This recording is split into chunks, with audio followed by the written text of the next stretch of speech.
I spent my time in a quaint little import store a stone's throw from Piccadilly Circus in the heart of London. I wasn't looking for anything, just looking at the curiosities on display. "Hello, Michael," I heard a familiar female voice softly call out a name I hadn't been addressed by in a long time. I turned and found myself staring into the brown eyes that still made my heart race. It's amazing the gamut of feelings that can sweep over you in a split second. I felt a flutter in my chest, surprise, confusion, a desire to embrace this woman, and finally cold bitterness. I stared at her for what seemed like about 10 minutes, but probably less than 10 seconds. "Hi, Gretchen, what a surprise!"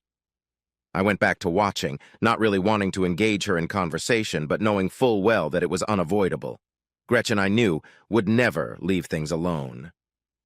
"Do you have a few minutes to chat? I'll let you buy the girl a coffee and we can talk," Gretchen offered teasingly. "I don't think so, Gretchen. I have time, but I'm not sure we have anything to talk about," I said flatly. I didn't want to be polite to the woman who'd ruined my life. I knew she would persist, but she would have to work for it. I heard a quiet sigh and then, "Please, Michael, I'd really like to talk to you and I'll get coffee." I stared at her dumbly for a while and then I gave up. "Okay, but call me Mike. I'm not called Michael anymore." She rolled her eyes slightly and said with a touch of arrogance, "I think I've earned the right to call you Michael if I want to." "Okay, Pookie, have it your way," I said. She was visibly shocked that I was using the long-buried, affectionate address I used when we were together. On happier days, I would teasingly approach her from behind, hugging and caressing her. I always said in a whiny voice, "Come upstairs, Pookie, and give me some love. I'm needy, Pookie. I must have you. Please, Pookie, let's get naked." Invariably, she would shriek and, giggling, say, "Get away from me, you pervert. You won't get any love until I'm ready. Go take a cold shower, you booger." Often these one-act plays would devolve into me playfully chasing her around the house or her spraying me with the kitchen sprayer. It was all fun and we both enjoyed it. It was good times. She got really embarrassed and thought for a second. "You're right, Mike," she said softly and sadly.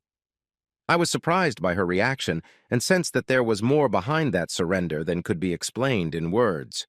She walked briskly to the counter and spoke to the owner in a language I had no idea about. The short Asian woman behind the counter looked at me, nodded solemnly, and then bowed, inviting us into a small coffee bar at the back of the store. There were 2 small tables in front of the bar, surrounded by wicker chairs. We chose a table, sat down, and a smiling woman brought us 2 coffees. Without even thinking, Gretchen chose the chair facing the bar and the wall, and I went around the table and took the chair facing the door. Muscle memory doesn't forget. It was a ritual we had practiced thousands, maybe millions of times in our 24 years of marriage. I had to face the door. It was a nervous tick left over, if you will, from my time in Vietnam. After all this time, we still observed our rituals. I think we both noticed it, judging by the curious half-smile that appeared on Gretchen's pretty face. We sat in silence for a long time, and despite my best efforts, my mind wandered back to the last time I'd seen this beautiful woman, my ex-wife. We lived in a small town in Connecticut, and I considered us a happily married couple. For the past few months, my wife seemed distant. I saw and talked to her every day, but I felt a disconnect between us. I tried to ignore this and redoubled my efforts to draw her away and bring her close to me again, to make her happy. Our 2 children by then had left home, trying to establish themselves in their new roles as adults. Brett, our son and the oldest, was 23 years old and had just graduated from college. His senior year of high school, he married a sweet girl named Amy, whom everyone adored.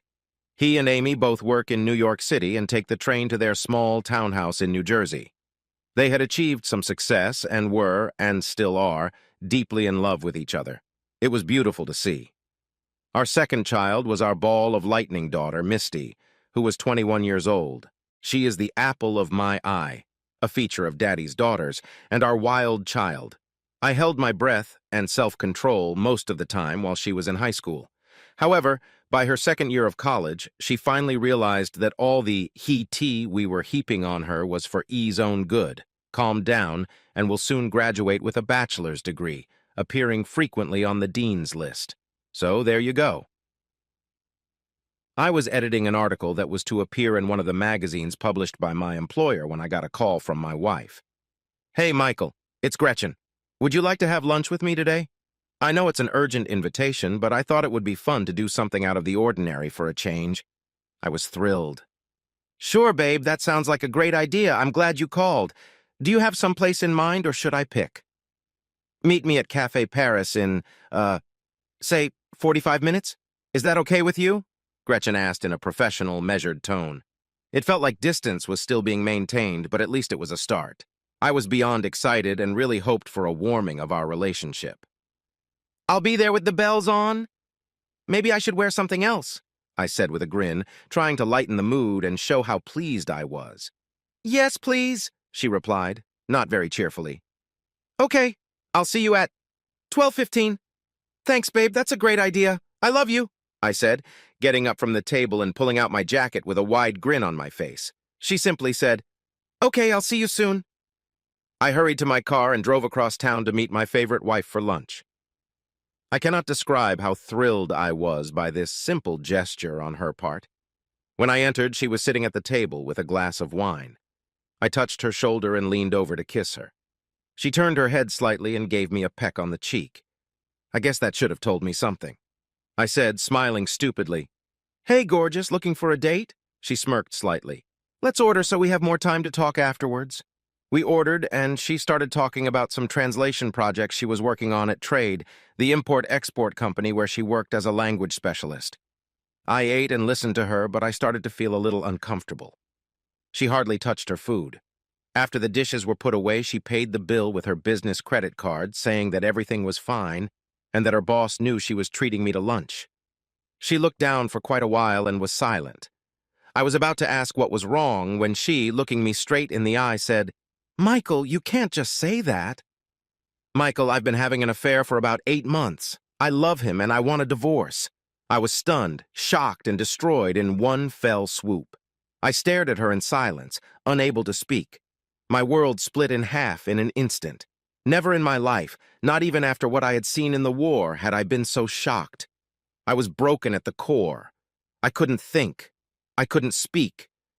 Everything was lost. I was lost. She went on to tell me that he was extremely wealthy, a billionaire in fact, and that he would be picking up all the costs of the divorce. Since he is so rich, they would not claim anything in the divorce. I could keep everything. I seem to remember her saying something about my little assets staying intact. At the word possessions, she made a disgusted gesture with quotes in the air. I knew she was talking, but I couldn't really hear anything. It was as if I was in a tunnel where I could see my wife's lips moving, but I couldn't hear a sound. All the words were like bells ringing for my death. Then she continued, "This is what I really want, Michael, and it's in our mutual interest if you don't resist. Fighting it will only prolong the agony, but the result will be the same. I'm leaving for Europe with him tonight, and I won't be back." She did say won't be back anytime soon. "At least, not until the divorce is final. Please let it happen without interference. You have always had a vested interest in my happiness, and this is something that will make me very happy. I'll call the children when I'm settled in Paris. I'm not sure how they will take it, but you needn't worry about that." With those words, she got up and walked out of my life, and I was still sitting there not believing what had happened. The kids, as it turned out, didn't take to it very well.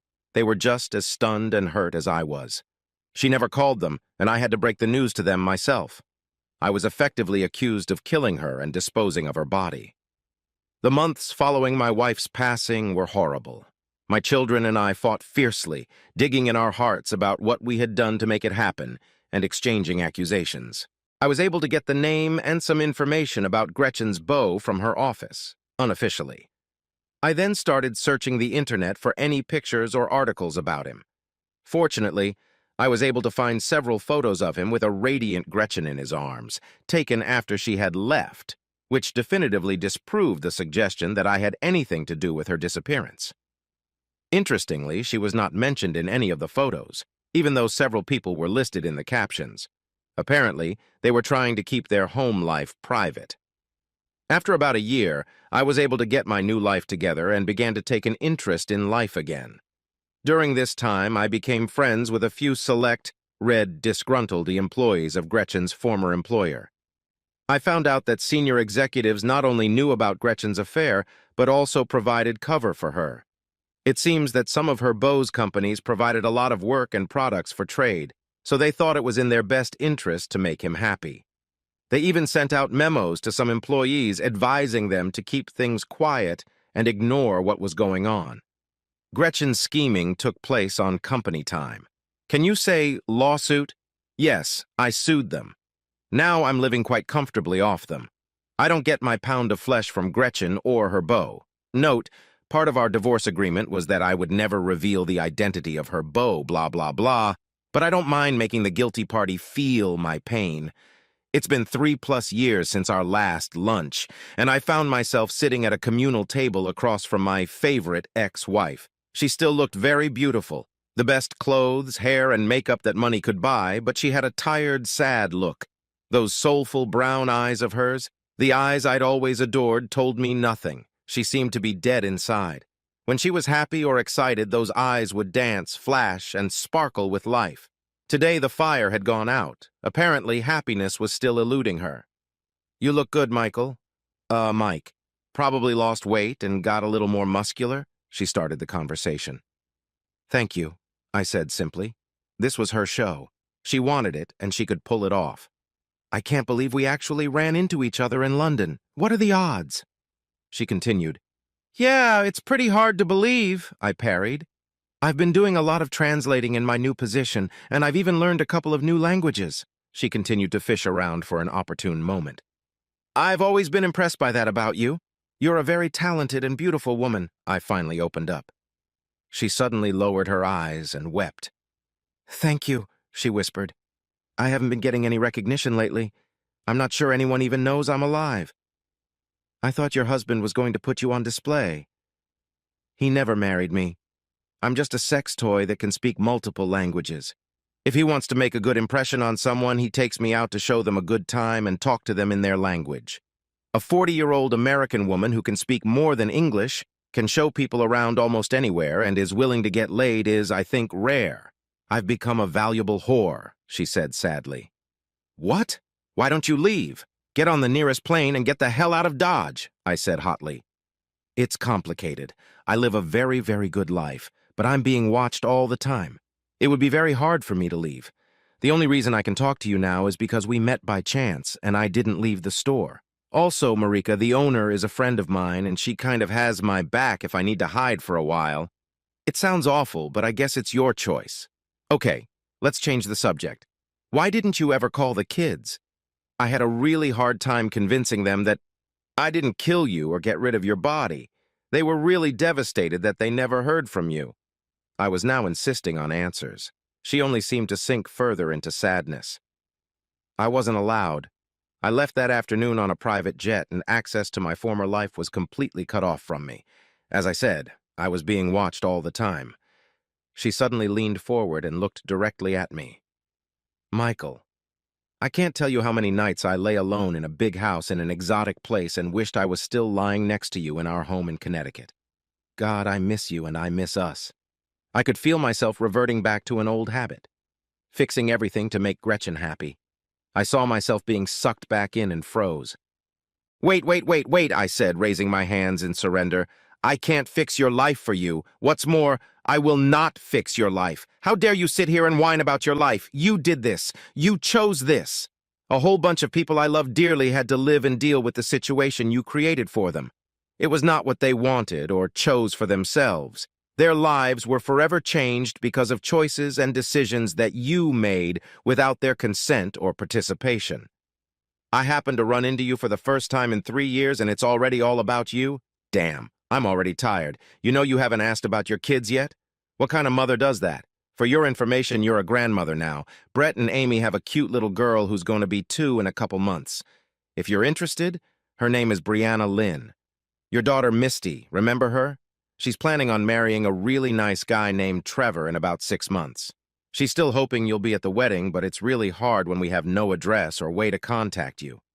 Maybe I'll send an invitation here. I started hyperventilating and paused, but I was on a roll. All my pent-up anger and resentment was spilling out. As far as I was concerned, what the hell did I do to deserve the kind of treatment you subjected me to? I loved you with everything I am and everything I had. You left me without even saying goodbye. Do you realize that you never once apologized for ruining my life? Don't sit here and whine. You ruined everything. You lost us. You lost me. Are you looking for a shoulder to cry on? You can't do that here. You killed that privilege 3 goddamn years ago in a little cafe in Connecticut.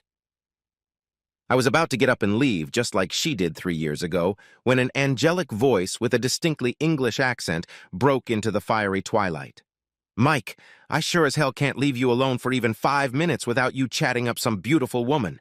I swear I should beat you half to death, she joked, trying to look angry, but her green eyes flashed with mischief. I was so engrossed in my rant that I didn't even notice Pamela walk in. I smiled warmly. Hi, baby.